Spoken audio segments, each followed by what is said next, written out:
Hi hello friends, welcome back. അപ്പൊ നമ്മൾ ഇന്ന് വന്നിരിക്കുന്നത്, നമുക്ക് ഇത്ര നാൾ നമ്മളെ ബിഗ് ബോസും നമ്മുടെ രേണുസുതിയും അങ്ങനെയുള്ള വിഷയങ്ങളല്ലായിരുന്നോ.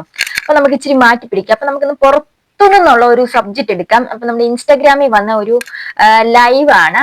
കുറെ പേര് റിയാക്ട് ചെയ്ത് കണ്ടിരുന്നു. അപ്പം എനിക്ക് ഒരേ സമയം ചിന്തിക്കാനും തോന്നി, അതേസമയം എനിക്ക് ചിരിയും വന്ന ഒരു വീഡിയോ ആണ്. അപ്പൊ നമുക്കും കൂടെ അത് കണ്ടിട്ട് റിയാക്ട് ചെയ്ത് നമുക്ക് നോക്കാം. അപ്പം എല്ലാവരും എന്റെ വീഡിയോ ഇഷ്ടപ്പെട്ടാൽ ലൈക്ക്, ഷെയർ, കമന്റ്, സബ്സ്ക്രൈബ് എല്ലാം ചെയ്യുക. അപ്പൊ നമുക്ക് നോക്കാം. ഇത് എന്റെ കൊച്ചിൻ കിറ്റിയോ കുറ്റിയോ അങ്ങനെ കണ്ട് കൊച്ചിൻ കിറ്റി എന്ന അക്കൗണ്ടിൽ നിന്ന് വന്ന ഒരു വീഡിയോ ആണ്.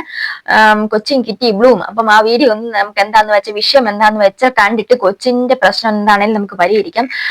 വീഡിയോ എല്ലാവരും സ്കിപ്പ് ചെയ്യാതെ കാണാം. നല്ല രസകരമായിട്ടൊരു വീഡിയോ ആണ്. അപ്പം ഈ വീഡിയോയെ കുറിച്ചുള്ള അഭിപ്രായം തീർച്ചയായും നിങ്ങൾ കമന്റ് ചെയ്യണം. അപ്പൊ നമുക്കൊന്ന് കണ്ടു നോക്കാം. ഹലോ ഫ്രണ്ട്സ്, ഞാൻ നിങ്ങളുടെ കിറ്റിയാട്ടോ. എന്നെ മേക്കപ്പ് ഒക്കെ ഇല്ലാതെ കണ്ടാൽ എങ്ങനെ ഇരിക്കാണ്. ഞാൻ എന്റെ ഹസ്ബൻഡിന്റെ വീട്ടിലാണ്. അവരുടെ അച്ഛനും അമ്മയും ചേട്ടനും എന്റെ ഹസ്ബൻഡ് യൂസ് ചെയ്യലാണെന്ന് അറിയാലോ. ഇപ്പൊ ഓയുടെ അച്ഛനും ചേട്ടനും എല്ലാരും കൂടി എന്നെ ഇവിടെ നിന്ന് ഇറക്കി വീടാണ് കേട്ടോ. ഞാനിപ്പോ കോട്ടയത്തെ വീട്ടിലുണ്ട്. എന്നോട് ഞാൻ ശനിയാഴ്ച വന്നപ്പോ തുടങ്ങി ഇറങ്ങി പൊക്കോളാൻ പറഞ്ഞിട്ടുണ്ടായിരുന്നു. കിറ്റിയെ കുറ്റിയൊക്കെ നമുക്ക് പരിചയപ്പെടുത്താം. അപ്പൊ കിറ്റി എന്താന്ന് വെച്ചാൽ മുമ്പേ വിവാഹം കഴിച്ചാണ്. ഇവർക്ക് 2 പെൺമക്കളും ഉണ്ട്. 8-ലോ 10-ലോ ഒക്കെ പഠിക്കുന്ന 2 അങ്ങനെ അത്രയും പ്രായമുള്ള 2 പെൺകുഞ്ഞുങ്ങളും ഉണ്ട്. അപ്പൊ അവര് അറിയാൻ കഴിഞ്ഞത്, അപ്പൊ അവര് ഇവരുടെ കൂടെ അല്ല, അവർ എക്സ് ഹസ്ബൻഡിന്റെ കൂടെയാണ്. അതിനുശേഷമാണ് ഈ കിറ്റി വന്നിട്ട് ഒരു കോട്ടയംകാരൻ അച്ചു എന്ന് വിളിക്കുന്ന അഖിലുമായിട്ട് പ്രണയത്തിലാകുന്നു. പിന്നെ 2019 തൊട്ടാന്ന് ഇവര് പറയുന്നു. അതിനുശേഷം ഇവര് ഇടയ്ക്കും തലയ്ക്കും, ഇവരൊരു എറണാകുളംകാരിയാണ്, ഇടയ്ക്കും തലയ്ക്കും കോട്ടയത്തുള്ള അഖിലിന്റെ വീട്ടിൽ വന്ന് നിൽക്കുന്നു. ഇതിന്റെ ഇടയിൽ അഖിലിന് യുകെയിലോട്ടൊരു എൻട്രി കിട്ടുന്നു. പുള്ളി പോകുന്നു. അത് കഴിഞ്ഞിട്ട് ഇപ്പൊ കിറ്റിയെ ഒഴിവാക്കി എന്ന് പറഞ്ഞിട്ടാണ് കിറ്റി വന്നിരിക്കുന്നത്.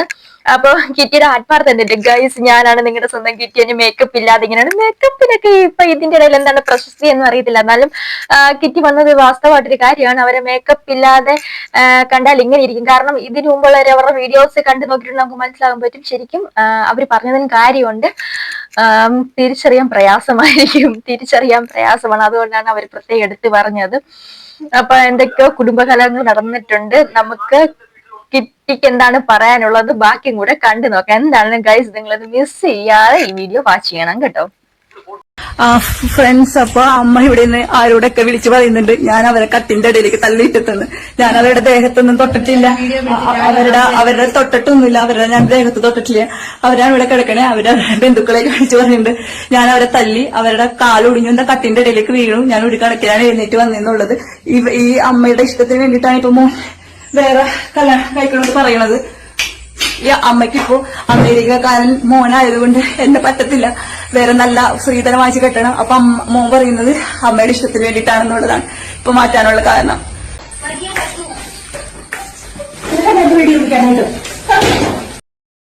എനിക്ക് ചിരിക്കുന്ന കാര്യം എന്താന്നല്ലേ, എനിക്കത് കണ്ടിട്ട് ചിരി വന്നു. കാരണം എന്താ വെച്ചിട്ടുണ്ടെങ്കിൽ മരുമോൾ ഇപ്പൊ നിക്കുന്നത് വീട്ടിലുണ്ടല്ലോ, അവരുടെ വീട്ടിലെന്ന് വെച്ചാൽ കെട്ടിയന്റെ വീട്ടിലാണ് നിൽക്കുന്നത്.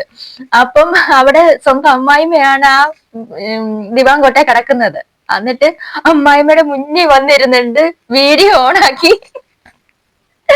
അമ്മായിമ്മയുടെ മുന്നിൽ വന്നിരുന്ന വീഡിയോ ഓണാക്കി പിടിച്ചത് കൊണ്ട് അമ്മായിമ്മ കുറ്റം പറയുവാണ്. അതും പോരാഞ്ഞിട്ട് ഗൈസ് ഇവിടെ വെട്ടമില്ല, ഞാൻ ലൈറ്റ് ഇട്ടോട്ടെ എന്ന് പറഞ്ഞുകൊണ്ട് ലൈറ്റ് ഇടുന്നു. അതല്ല, അതിനുശേഷം ആ വീഡിയോ ഓഫ് ആയി കഴിഞ്ഞതിന് ശേഷം അവിടെ നടക്കുന്ന രംഗങ്ങളാണ് ഞാൻ മനസ്സിലൊന്ന് കാൽക്കുലേറ്റ് ചെയ്ത് നോക്കിയത്. അത് ഓർമ്മ വന്നപ്പോ എനിക്ക് ഉണ്ടായ ചിരിയാണ്. ഗൈസ്, നിങ്ങൾക്ക് എന്താന്ന് തോന്നുന്നതെന്ന് പറയണം. എന്നിട്ട് ബാക്കി കിറ്റിക്ക് എന്നാ പറയാനുള്ളതെന്ന് കേട്ട് നോക്കാം. കിറ്റിയെ സമ്മതിച്ചു കൊടുക്കണം, അപാര ചങ്കൂറ്റം തന്നെ. അപ്പൊ നമുക്ക് ബാക്കി ഒന്ന് കേട്ട് നോക്കാം. ഫോണിൽ വിളിച്ചിട്ട് പറയും അവരുടെ വീട്ടുകാരെ കൊണ്ട് പറയിക്കാൻ മാറിക്കൊടുക്കും. അത് പറ്റില്ല. എന്നെ ആരാ കൊണ്ടുപോയത് അവരുടെ വീട്ടിലേക്ക്? ആളിവിടെ വന്നിട്ട്, ആളിപ്പോ അമേരിക്കയിലാണ്, സെറ്റിലാണ്. അപ്പൊ ആളിവിടെ വന്നിട്ട് എന്നോട് പറഞ്ഞോട്ടെ എന്നാ നീ മാറിത്തരാം. അതെന്താണെങ്കിൽ ആൾക്കാരെ ഇഷ്ടമില്ലെങ്കിൽ ഞാൻ അവിടെ നിൽക്കേണ്ട ആവശ്യമില്ലല്ലോ. പക്ഷെ അതെന്താണ് ആള് വന്ന് പറയണം, അല്ലാതെ ഞാൻ പോയില്ല. എനിക്ക് അയാളുടെ ഭാര്യ കൊണ്ട് തന്നെ കേൾക്കണം. എനിക്ക് എന്റെ ലൈഫ് തരാമെന്നും തന്നെ ആഗ്രഹിച്ചിട്ടാണ്. എന്റെ മക്കളുടെ കാര്യം, എന്റെ അമ്മയുടെ കാര്യം എല്ലാം നോക്കിക്കൊള്ളാതെ പറ്റും. നല്ലൊരു ലൈഫ് തരാൻ വേണ്ടി തരുന്നു എന്നെ കൊണ്ടുപോയത്. അതിന്റെ ഇടയിൽ ഞാൻ എന്റെ ഹോസ്റ്റലിൽ വരെ വിട്ടു. അവിടെ ആ പുള്ളിക്കാരന്റെ അച്ഛന് വയ്യാതെ ക്യാൻസർ ആയിരുന്നു, ഫുൾ ക്യാൻസർ സ്പ്രെഡായി. അപ്പൊ ഹോസ്പിറ്റൽ കേസ് കാര്യങ്ങളൊക്കെ വന്നപ്പോൾ ഞാൻ അവരുടെ എന്റെ ഹോസ്റ്റലിൽ വിട്ടിട്ട് ഞാൻ പുള്ളി പോയി അമേരിക്ക പോയി ടൈമിൽ തന്നെ അങ്ങോട്ട് പോയായിരുന്നു. വെച്ചാൽ ഞാൻ എറണാകുളത്ത് നിൽക്കുന്ന പുള്ളിക്ക് ഇഷ്ടമില്ലാത്തതുകൊണ്ട് ഞാൻ പോയായിരുന്നു. അത് അപ്പേക്കും പ്രശ്നങ്ങൾ തുടങ്ങിയായിരുന്നു. അത് കഴിഞ്ഞ് അച്ഛന് വയ്യാതെ ആയപ്പോൾ ആളെന്നോട് ഭയങ്കര സ്നേഹം കാണിച്ചു. രഞ്ജുനെ എന്റെ അച്ഛനെ നോക്കണം എന്നൊക്കെ പറഞ്ഞു. അതിനെന്താ ഞാൻ നോക്കില്ല, നിങ്ങളുടെ അച്ഛനെ എനിക്കറിയാൻ നോക്കാന്നൊക്കെ പറഞ്ഞു. എല്ലാ ഹോസ്പിറ്റൽ കാര്യങ്ങൾ കാട്ടാസിലാണ് കാണിക്കണം കോട്ടയത്തുള്ളൂ. അവിടെ നവംബറിലാണ് ഞങ്ങൾ ഇതെല്ലാം അറിയുന്നത് ക്യാൻസർ ആണെന്നുള്ളത്. അന്ന് തുടങ്ങി പുള്ളിക്കാരുടെ കൂടെ നിന്ന് ഹോസ്പിറ്റലിൽ കൊണ്ടുപോകാൻ കീമോ റേഡിയേഷൻ എല്ലാത്തിനും ഞാൻ പോയിട്ടുണ്ടായിരുന്നു. അതുവരെ ടൈമിലൊക്കെ എന്നോട് ഭയങ്കര കാര്യം സ്നേഹമൊക്കെ ആയിരുന്നു. പിന്നെ അത് കഴിഞ്ഞ് കുറച്ചാളായപ്പോ അതിന് ഒരു അകൽച്ച പോലെ തോന്നിയാണ്. എനിക്കങ്ങനെ പിന്നെ തിരക്കാണ്, ആൾക്ക് എപ്പോഴും വിളിക്കാൻ പറ്റില്ല, റൂമിൽ ആൾക്കാരുണ്ട്, ഫ്രണ്ട്സ് ഉണ്ട് എന്നൊക്കെ പറഞ്ഞു. പിന്നെ വീഡിയോ കോൾ അങ്ങനെയൊന്നും ചെയ്യാതെ നോർമൽ കോൾ മാത്രം ഇവിടെ ആൾക്കാരെ കൊണ്ട് വിളിക്കാൻ പറ്റില്ല. പിന്നെ വർക്കിന് പോകുന്ന സമയത്ത് ക്യാബിലിരിക്കുന്ന ടൈമിൽ മാത്രം കുറച്ച് നേരം വിളിക്കാറുള്ളൂ. പിന്നെയാണ് അവർ വന്നത്, നീ കുറെ നാളെ ഹോസ്പിറ്റലൊക്കെ നടത്തുന്നത്, മൈൻഡൊക്കെ സെറ്റ് ആവട്ടെ, നീ കോഴ്സ് പഠിച്ചോളാൻ പറഞ്ഞു. നിങ്ങൾ കണ്ടു കാണുമല്ലോ എന്റെ സ്റ്റോറിയിലൊക്കെ ഞാൻ മേക്കപ്പിന്റെ കോഴ്സ് പഠിക്കുന്നത്. ഞാൻ പഠിക്കുന്നത് കടമന്ത്ര ഫേസ് പാലറ്റിലാണ്. അപ്പൊ പാവം കിറ്റിയെ തേച്ചൊട്ടിച്ചു നമ്മുടെ അഖിലേട്ടൻ.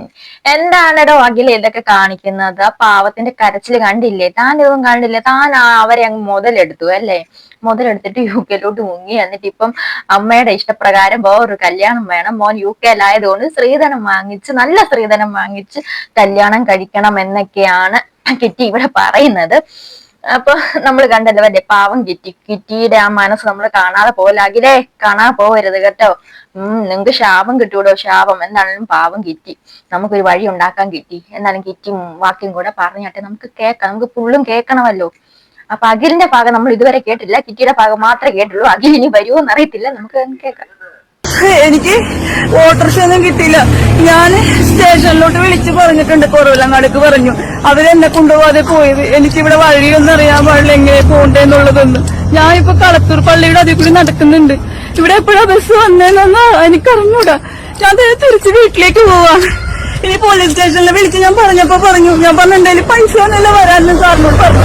അപ്പൊ അത് പറഞ്ഞ് നിങ്ങൾ സമാധാനമായിട്ട് ഇരിക്കും, എപ്പ ബസ്സിനൊക്കെ നോക്കിയിട്ട് നിങ്ങൾ വന്നാ മതി എന്ന് പറഞ്ഞു. അപ്പൊ ഞാൻ തിരിച്ച് വീട്ടിലേക്ക് പോവാട്ടോ. എനിക്ക് ആരുമില്ല എനിക്ക് ആരുമില്ല. എന്റെ അമ്മ മാത്രമേ എനിക്കുള്ളൂ, വേറെ ആൾക്കാരില്ല. അതായത് എന്നിങ്ങനെ ആരില്ലാത്ത ഞ്ഞിട്ട മേക്കപ്പും കൂടെ പോയല്ലോ കിറ്റി. എന്ത് പണിയാ കാണിച്ച്, എന്തിനെങ്ങനെ കരഞ്ഞ ലൈവ് പോവാന്നുള്ള ഒരു ബോധമൊക്കെ വേണ്ട. എന്തിനാ കിറ്റി മോളെ നീ ഇങ്ങനെ കരഞ്ഞ? നിന്നെ വേണ്ടാത്തവര് നിനക്കും വേണ്ട. പിന്നെ നീ കാണിച്ചൊരു ബുദ്ധിമോശം എന്ന് വെച്ചിട്ടുണ്ടെങ്കിൽ 2019 തൊട്ട് കൂടെ ജീവിച്ചപ്പോൾ അവനെ പിടിച്ച് കെട്ടിക്കണമായിരുന്നു. പക്ഷെ കെട്ടിച്ചില്ലല്ലോ. ഇനി പറഞ്ഞിട്ട് എന്താണ് കാര്യം? ഇപ്പൊ ലേറ്റസ്റ്റ് ആയിട്ട് അവര് പരാതി കൊടുത്തു. നമ്മൾ മുമ്പേ കണ്ടില്ലേ, കിറ്റി നമ്മുടെ സ്വിച്ച് ഒക്കെ ഇട്ട് അമ്മായിമ്മ കാണിച്ചു തന്നത് കണ്ടിരംഗം കണ്ടില്ലേ? അത് കിറ്റിയുടെ ശല്യം സഹിക്കാൻ വയ്യ. അത് എന്താണേലും ഈ അമ്മായിമ്മ അവര് കൊണ്ടുപോയി കേസ് കൊടുക്കുന്നു. അപ്പൊ കേസ് കൊടുത്തപ്പം കിറ്റിയെ കൊണ്ടുപോയില്ല, സ്റ്റേഷനിലോട്ട് കൊണ്ടുപോയില്ല. എന്ത് എങ്ങനെ ചിരിക്കണമെന്ന് എനിക്ക് അറിയാൻ പാടില്ല.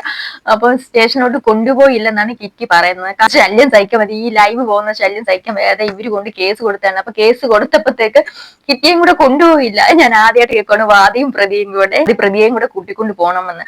അപ്പം കിറ്റിക്ക് എന്താണ് ബസ് ഒന്നും കിട്ടാതെ എവിടെയാന്ന് പോലും അറിയാതെ ഏതൊരു പള്ളിയുടെ ഫ്രണ്ടിലൊക്കെ നിൽക്കുക എന്നാണ് ഇവിടെ പറയുന്നത്. അപ്പം പോലീസ് സ്റ്റേഷനിലോട്ട് വിളിച്ചപ്പോഴത്തേക്ക് സാരമില്ല, സമാധാനപ്പെട്ട് പതുക്കെ വന്നാൽ മതി എന്ന് പറഞ്ഞു.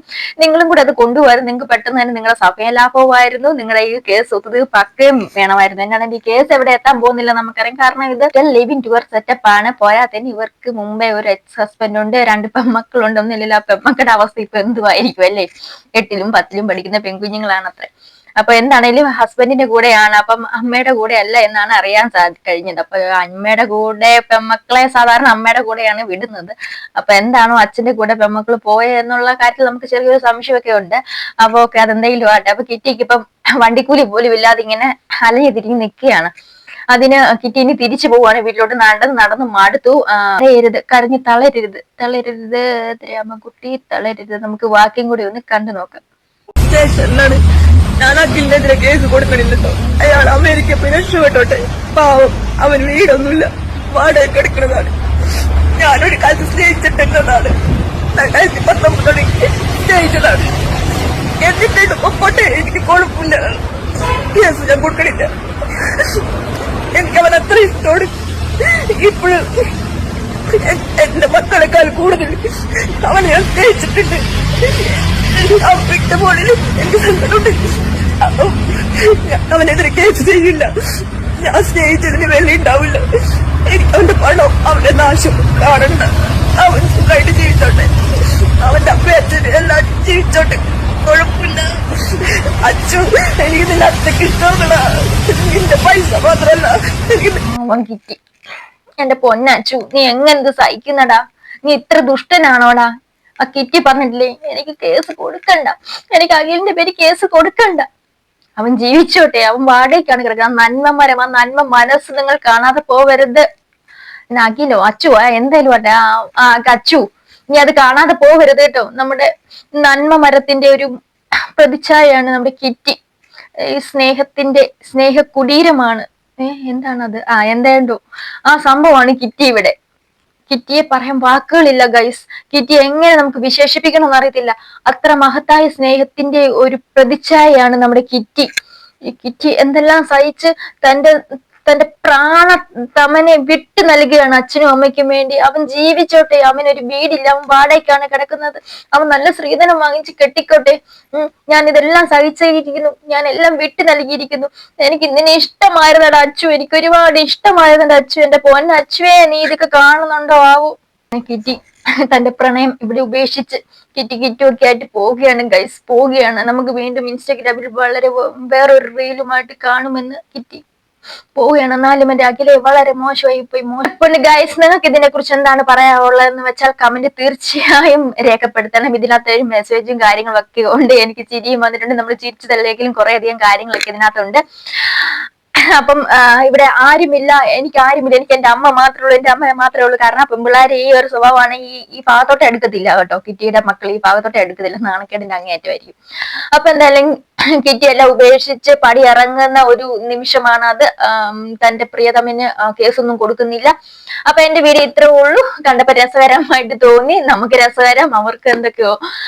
അപ്പം നിങ്ങൾ ഈ വീഡിയോത്തെ കുറിച്ചുള്ള അഭിപ്രായങ്ങൾ തീർച്ചയായും കമന്റ് ചെയ്യുക. ന്യൂജൻ അടുത്തൊരു വീഡിയോ പിന്നെ കാണുന്നവരെ ചുള്ളണ്ടിരിക്കാം. ബൈ.